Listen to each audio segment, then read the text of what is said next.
नमस्कार दोस्तों, जीना इसी का नाम है। द गुंजन शो में मैं गुंजन एक बार फिर से आपका स्वागत करती हूँ। फ्रेंड्स, जैसा कि आपको आज की वीडियो के टाइटल से ही पता चल रहा होगा कि आज की वीडियो में मैं आपके साथ शेयर करना चाहूंगी अपने गॉल ब्लैडर के ऑपरेशन का एक्सपीरियंस। देखिए फ्रेंड्स, ये वीडियो बनाने का आइडिया मेरे दिमाग में कैसे आया, जब मेरी सर्जरी हुई तो उसके बाद काफी लोग मुझसे मिलने आए तो मैंने एक चीज नोट की, उनमें से काफी लोग ऐसे थे जिनको ये प्रॉब्लम थी, यानी कि जिनको स्टोन था और वो ऑपरेशन का नाम सुनकर डर रहे थे या उनके मन में कुछ क्वेश्चन थे कि कैसे होता है, क्या होता है, और या किसी के रिलेटिव को। और फोन पे भी काफी लोगों ने बात की तो उन्होंने भी बताया कि हमें भी ये प्रॉब्लम है या हमारे किसी रिलेटिव को ऑपरेशन कराना ठीक रहेगा या नहीं, या दवाइयों से ही काम चल जाएगा। तो ऐसे बहुत से क्वेश्चन सबके मन में थे, तो मुझे लगा क्यों ना मैं अपना एक्सपीरियंस आपके साथ साझा करूं। हो सकता है कि ये वीडियो आपके लिए हेल्पफुल हो सके। तो फ्रेंड्स, वीडियो ज़्यादा लंबी ना हो तो इसके लिए मैं स्टार्ट करती हूँ कि मुझको कैसे पता चला कि मुझे गॉल ब्लैडर में स्टोन है। और फ्रेंड्स, एक बात मैं पहले आपको क्लियर कर दूं, आज मेरा ऑपरेशन हुए पूरे 15 दिन हो गए हैं और मैं एकदम फिट हूँ, जैसा कि आपको देखने से भी पता चल रहा होगा। तो मैं आपको बताती हूँ कि मुझको कैसे पता चला। पिछले 1 महीने से मुझको फीवर आ रहा था, तो जब फीवर आना स्टार्ट हुआ तो सोचा कि ऐसे नॉर्मल फीवर है। डॉक्टर को दिखाया तो डॉक्टर ने ऐसे ही मेडिसिन वगैरह दे दी और उसके बाद के ज्यादा हाई टेम्परेचर मेरा नहीं होता था, बस 100 के लमसम होता था। तो दवाइयां ली, फीवर ठीक हो गया। लेकिन कुछ दिन बाद फिर मुझे ऐसे ही फीवर हुआ। उसके बाद फिर डॉक्टर के गई तो उन्होंने मेरे ब्लड टेस्ट वगैरह कराए कि कहीं मलेरिया या फिर टाइफाइड वगैरह ना हो। तो वो सब रिपोर्ट मेरी नॉर्मल आई। तो डॉक्टर ने कहा कुछ नहीं, मौसम चेंज हो रहा है, हो सकता है कि वीकनेस की वजह से फीवर हो। और हाँ, एक फ्रेंड मैंने नोट की कि मेरा जो वेट था वो काफी तेजी से कम हो रहा था, लगभग 2.5-3 किलो वेट मेरा कम हो गया था। तो सोचा चलो फीवर में ही हो रहा है। तो ऐसे ही होते होते मुझे लगभग 1 महीना हो गया। फिर अचानक से एक दिन मुझे रात में पेन स्टार्ट हुआ, यहाँ पे पेट के ऊपरी हिस्से में। यहाँ पे जब मुझे पेन हुआ तो सोचा कि ऐसे ही कुछ दिन मैंने ना छुआने खाई थी, वो वीडियो भी मैंने आपके साथ शेयर की। तो मुझे लगा कि शायद मुझको एसिड बना, तो रात भर मैंने ऐसे डाइजिन वगैरह ली और पेन ऐसा था कि मैं उसको सहन कर सकती थी। ऐसा होते तो मैंने रात में डाइजिन ली, मुझे कोई आराम नहीं हुआ। लेकिन सुबह के टाइम आके पेन बढ़ना स्टार्ट हो गया और वो आगे और पीछे बैक में वहां तक पेन मुझे हो रहा था। तो जब मुझे लगा कि मैं सहन नहीं कर पाई, फिर हम लोग डॉक्टर के गए और डॉक्टर ने मुझे इंजेक्शन दिया और कहा कि अगर इंजेक्शन देने के बाद आपका पेन ठीक हो जाता है तो हो सकता है कि आपको गैस या एसिडिटी की प्रॉब्लम हो। लेकिन अगर इसके बाद भी आपको पेन होता है इंजेक्शन का असर खत्म होने के बाद, तो फिर आप अपना अल्ट्रासाउंड कराना, हो सकता है कि आपके स्टोन हो। तो खैर मैं घर आ गई। उस इंजेक्शन के बाद मैं शाम तक सोती रही, लेकिन शाम को जैसे ही मैं उठी, इंजेक्शन का असर खत्म हुआ तो मुझे फिर से पेन स्टार्ट हुआ। लेकिन जो अल्ट्रासाउंड कराना था वो मुझे खाली पेट पे कराना था और यूरिन का जब प्रेशर बन जाए तब कराना था। तो नेक्स्ट डे संडे था। खैर संडे को वैसे ज्यादातर बंद रहता है डॉक्टर के यहाँ पे, लेकिन हम एक अल्ट्रासाउंड के यहाँ पे पहुंच गए और मेरा अल्ट्रासाउंड हुआ तो उसमें मुझे गॉल ब्लैडर में स्टोन आया और उसका साइज था 19 mm, यानी कि 19 mm, और काफी बड़ा साइज वो हो रखा था और उसमें इन्फेक्शन स्टार्ट हो गया था। तो इसी वजह से मुझे फीवर हो रहा था। तो फिर उसने वहां पे यही कहा कि फटाफट ऑपरेशन करा लो, साइज काफी बड़ा है और इन्फेक्शन भी स्टार्ट हो गया।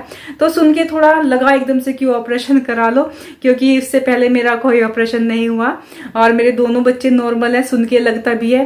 खैर वहीं से मैंने खुद को मोटिवेट करना स्टार्ट किया कि जो चीज है तो है, अब देखना ये है कि इसका सॉल्यूशन क्या है। तो खैर वहां से हम आ गए और उसके बाद हमने फिर उस दिन तो संडे था, कुछ नहीं हो पाया। हमने नेक्स्ट डे डॉक्टर के बारे में थोड़ा कौन सा डॉक्टर ठीक रहेगा, कहाँ कराएं, कैसे कराएं, तो हमें मेरठ में सजेस्ट किया किसी ने डॉक्टर की, वहां पे काफी अच्छा है। तो वहां पे हम उनसे बात करने के लिए गए तो उन्होंने भी यही कहा कि हाँ फटाफट ऑपरेशन करा लीजिए।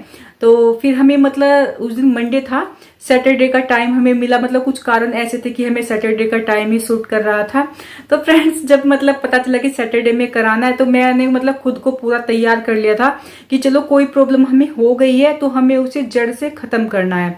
तो यहाँ पे बहुत से लोग मुझे ऐसे मिले, यानी कि मंडे से लेके सैटरडे तक, कि दवाइयां ले लो, दवाइयों से कम हो जाती है, खत्म हो जाती है। तो यहाँ पे फ्रेंड्स मैं एक बात आपको क्लियर करना चाहूंगी, अगर आपको गॉल ब्लैडर में स्टोन है तो कोई आपसे कितना भी कहे कि एलोपैथिक लो, होम्योपैथिक लो, आयुर्वेदिक लो, कुछ भी लो, कुछ भी आप लेंगे आपकी गॉल ब्लैडर की स्टोन बिल्कुल भी खत्म नहीं होगी। हाँ, साइज छोटा हो सकता है, लेकिन ये बात गारंटी से है वो खत्म नहीं होगी। उसका एकमात्र सॉल्यूशन जो है वो ऑपरेट कराना है। तो ये बात तो सबसे पहले अपने दिमाग से निकाल दीजिए, अगर आपको स्टोन है या आपके किसी रिलेटिव को स्टोन है, कि आप दवाइयां खा के इसको ठीक कर लेंगे, तो ऐसा बिल्कुल नहीं होना। हाँ, एक चीज हो सकती है कि ये आगे चलकर क्या रूप ले ले, है ना, कि आपको इन्फेक्शन हो जाए, क्या मतलब चीज बढ़ सकती है लेकिन कम नहीं होनी। तो सबसे पहले अगर आपको पता चलता है कि आपको स्टोन है, तो उसके ऑपरेशन के बारे में सोचिए कि आपको कब कराना है, किस डॉक्टर से कराना है। तो इस चीज पे ध्यान बिल्कुल मत दीजिए, कोई कितना भी कहे कि ये निकल जाएगी, ये बिल्कुल नहीं निकलेगी। मैंने तो ये चीज सोची नहीं थी बिल्कुल भी कि मुझे मतलब दवाइयां लेनी है। एक तो मेरे साथ यही था कि साइज भी बड़ा था और मुझे इन्फेक्शन भी स्टार्ट हो गया था। खैर ये बात मैंने क्लियर कर दी, दवाइयों से कुछ नहीं होना, साइज कम हो सकता है, ठीक बिल्कुल नहीं होगी। और कोई चीज हमारे अंदर आ गई है तो उसको हमें कम करके भी क्या फायदा, वो तो है ना हमारी बॉडी में, और जिसका हमें कोई फायदा भी नहीं है तो उसको हटा देना ही ठीक है। तो खैर ये तो हुई एक बात। दूसरी बात तो मतलब उसके बीच में मुझे काफी लोगों ने कहा, लेकिन मैंने यही कहा कि मुझे नहीं ऑपरेशन कराना है। मैंने खुद को अपना मतलब खुद को प्रिपेयर कर लिया, तैयार कर लिया था। तो कुल मिला के हम चले गए सैटरडे में ऑपरेशन के लिए। डॉक्टर ने कहा था कि खाली पेट आना है, हल्का फुल्का कुछ खा के जाना है। तो बस हम मतलब मैंने चाय और एक छोटी सी रोटी खाई थी। ये बात है सुबह 8:30-9 बजे की। तो हमें वहां पे 11 बजे पहुंचना था डॉक्टर के। तो हम 11 बजे पहुंच गए थे और 11 बजे के बाद मेरा ऑपरेशन हुआ शाम को, सॉरी रात को 7:15 बजे। तब तक मैंने कुछ नहीं खाया। तो एक बात मैं यहाँ पे आपसे और बताना चाहूंगी, अगर आप ऑपरेशन के लिए जा रहे हैं तो खाली पेट जाए, मतलब थोड़ा हल्का फुल्का कुछ ले सकते हैं। और सबसे बड़ी बात, आपको पॉजिटिव रहना है, डरना बिल्कुल नहीं है। देखिए आप, मैं आपको अपनी वीडियो का लिंक शेयर कर दूंगी। जब मैं ऑपरेशन के लिए जा रही थी तो कितना हंसते मुस्कुराते, क्योंकि देखिए जो पेन हमें होना है वो ऑपरेशन के बाद ही होना है। ऑपरेशन के टाइम पे आपको बिल्कुल भी पेन नहीं होना, उसे लेके पहले से क्यों डरना। अगर आप डरेंगे तो हो सकता है आपका बीपी ऊपर नीचे हो जाए। तो आपको बिल्कुल पॉजिटिव रहना है, ये चीज मैं आपसे कहूंगी, बिल्कुल एकदम पॉजिटिव रहना है। क्योंकि ऑपरेशन के टाइम पे बिल्कुल भी पेन नहीं होता। जब आपका ऑपरेशन होगा आपको बिल्कुल भी पता नहीं चलेगा, क्योंकि उस टाइम वो आपको बेहोश करे रखते हैं। तो ज्यादा चीज यही होती है कि हमारी बॉडी में कट लगेगा, ये होगा वो होगा, कितना पेन होगा। तो फ्रेंड्स उस टाइम पे बिल्कुल भी पेन आपको नहीं होगा, इसलिए डरना छोड़ दीजिए। अगर आपको ऐसी प्रॉब्लम है फटाफट ऑपरेशन के बारे में सोच लीजिए। तो ये तो हो गई ऑपरेशन की बात। ऑपरेशन के टाइम पे आपको पेन नहीं होगा। उसके बाद में यानी कि मेरा 8:15 बजे ऑपरेशन स्टार्ट हुआ था और 9 बजे मैं होश में आ गई थी। जब मुझे होश आया तो मेरे पेन था, मैं ये नहीं कहूंगी कि पेन नहीं था। देखिए बॉडी में कोई चीज हुई है तो पेन तो होगा, लेकिन पेन ऐसा था कि आप उसे बर्दाश्त कर सकते हैं। ये आपके ऊपर डिपेंड करता है कि आप कितना मतलब किसी चीज को बर्दाश्त कर सकते हैं। एक बंदा सुई लगने पे भी रोक देता था और एक ऑपरेशन के बाद भी अपना हंस रहा मुस्कुरा रहा है। तो ये आपके ऊपर डिपेंड करता है। तो खैर ये हो गया कि ऑपरेशन के टाइम पे पेन नहीं होगा। उसके बाद जब होश आता है उसके बाद पेन होता है। तो जब मैं मतलब ओटी से बाहर आई, जब मुझे होश आया तो वैसे तो मुझे कोई प्रॉब्लम नहीं थी, बस वही जहाँ पे मतलब कट वगैरह लगे थे छोटे छोटे, लेजर का मैंने कराया था, तो वहां पे हल्का सा पेन हो रहा था, क्योंकि तब तक दवाइयों का असर था। तो जैसे जैसे दवाइयों का असर कम होता जाता है पेन थोड़ा लगता है कि आपको बढ़ रहा है। और एक प्रॉब्लम और मेरे साथ हुई थी, वो मैं आपको बता दूं। यहाँ पे ना मेरे गले में यहाँ पे ऐसे कुछ चुभ सा रहा था, जैसे कुछ निगलते हैं ना, निगलते का थोड़ा बहुत जैसे कि लार वगैरह आते हैं उसको हम निगलते हैं, तब मतलब यहाँ पे गले में। तो मुझको नहीं पता कि वो किस कारण से हो रहा था। फिर जब डॉक्टर आए तो मैंने उनको बताया कि मुझे ये प्रॉब्लम हो रही है, उसकी वजह से मैं बोल नहीं पा रही थी। तो उन्होंने बताया कि नली लगाई जाती है नोज में और गले में, तो ये उसकी वजह से हो रहा है। और वो मतलब बेहोश करने के बाद लगाई गई और होश में आने से पहले हटा दी गई। तो मुझे नहीं पता था कि ऐसा कुछ हुआ है। खैर उसने कहा कि 1-2 दिन में मतलब ठीक हो जाएगी। तो नेक्स्ट डे तक मेरे नॉर्मल हो गया था। लेकिन उस टाइम पे उस रात मुझे बहुत ज्यादा प्रॉब्लम थी, ना बोला जा रहा था ना कुछ निकला जा रहा था। तो बस उससे मतलब पेट से भी ज्यादा ये वाली प्रॉब्लम ने मुझे परेशान किया।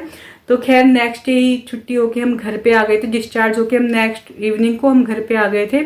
उसके बाद बात आती है रिकवरी की। तो देखिए फ्रेंड्स, एक दिन तो आपको ऐसा लगेगा कि आपको मतलब खुद से उठ बैठ भी नहीं पाओगे, कोई आपको सहारा दे के बिठाएगा।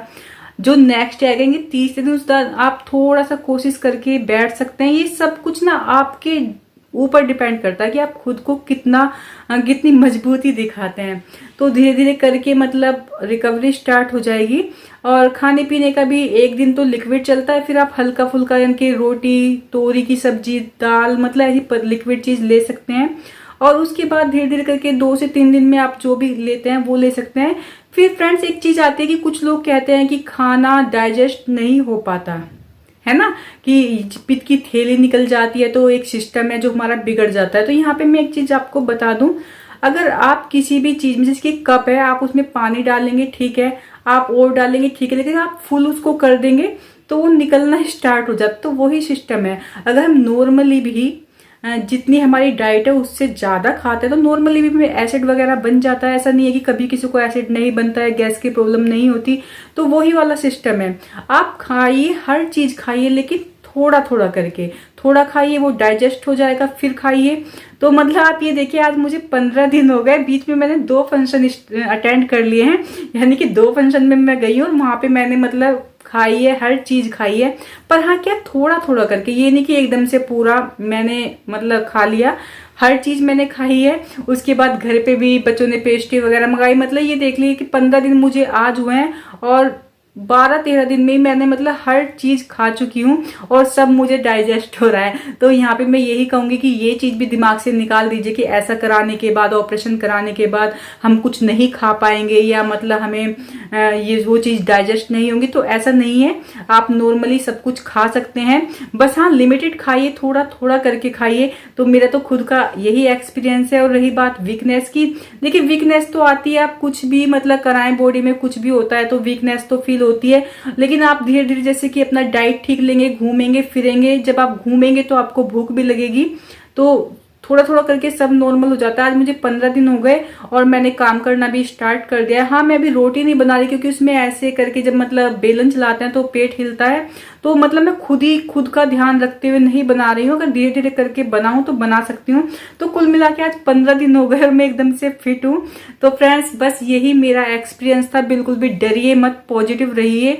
और अगर कोई चीज हमारी बॉडी में आ गई, वो हमारे लिए फायदेमंद ना होकर नुकसान दे रही है, तो उस चीज को अलग कर देना एकदम ठीक है ना। तो अगर मेरी वीडियो देखकर कोई एक भी मोटिवेट होता है और लगता है कि हाँ हमें ये ऑपरेशन करा लेना चाहिए, अपनी इस बीमारी को जड़ से खत्म कर देना चाहिए, तो मुझे लगेगा कि मेरा ये वीडियो बनाने का जो पर्पस था, उद्देश्य था, वो कारगर रहा। तो फ्रेंड्स बस मैं यही आपसे कहना चाह रही थी, यही मेरा एक्सपीरियंस था। तो फ्रेंड्स अगर आपको मेरी आज की ये वीडियो अच्छी लगी तो और किसी को ये प्रॉब्लम है तो आप उनको मेरी ये वीडियो जरूर शेयर करें। और जब मैं ऑपरेशन के लिए गई थी तो कितना हंसते मुस्कुराते गई थी, उस वीडियो का लिंक मैं डिस्क्रिप्शन बॉक्स में डाल दूंगी। और हाँ फ्रेंड्स, अगर गॉल ब्लैडर के ऑपरेशन को लेकर आपके मन में कोई भी क्वेश्चन है तो आप कमेंट बॉक्स में मुझसे पूछ सकते हैं। तो उम्मीद करती हूँ कि आपको मेरी आज की वीडियो काफी हेल्पफुल लगी होगी। अगर थोड़ी सी भी अच्छी लगी तो वीडियो को लाइक और शेयर करना ना भूलें। जल्दी ही मिलूंगी नेक्स्ट वीडियो में, तब तक के लिए व्यस्त रहें, मस्त रहें, टेक केयर, बाय बाय।